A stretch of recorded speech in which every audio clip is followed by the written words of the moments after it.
महाराष्ट्र प्राधिकरणातील जवळपास 13,000 सेवानिवृत्त कर्मचाऱ्यांची पेन्शन रखडली। त्यामुळे राज्यातील जवळपास 13,000 सेवानिवृत्त कर्मचारी आर्थिक अडचणीत सापडलेत। मार्च 2026 नंतर कर्मचाऱ्यांना सेवानिवृत्ती वेतन मिळालेलं नाही। त्यामुळे राज्यात ठिकठिकाणी सेवानिवृत्त कर्मचाऱ्यांनी आंदोलन पुकारलं। मागील 6 महिन्यांपासून सेवानिवृत्ती वेतनात आर्थिक अनियमितता असल्याचा कर्मचारी संघटनेने आरोप केला। दरम्यान या प्रकरणी संघटनेने राज्यपाल आणि मुख्यमंत्री देवेंद्र फडणवीसांना पत्र लिहून प्रश्न मार्गी लावण्याची विनंती केली आहे।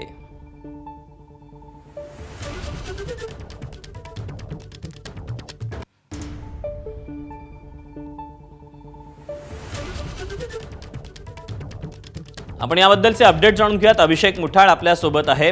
अभिषेक, या कर्मचारी संघटनांचं काय नेमकं म्हणणं आहे? त्यांनी राज्यपाल असतील, मुख्यमंत्री असतील, यांना पत्र लिहिल्याचं समजतंय। या पत्रातून काय मागण्या केल्या आहेत?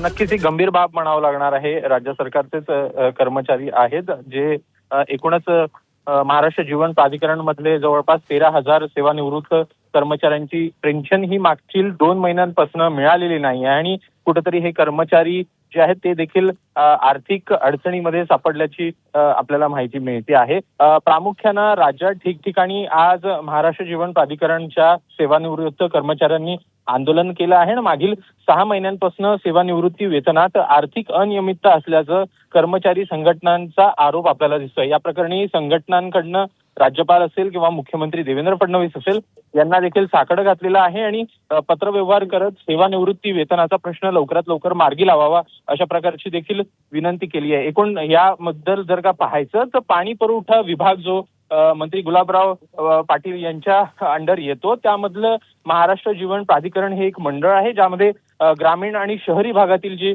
पाणी पुरवठा योजना तयार करणं असेल किंवा त्याची अंमलबजावणी करणं असेल अशी कामं ही आपल्याला या मंडळाची दिसतात।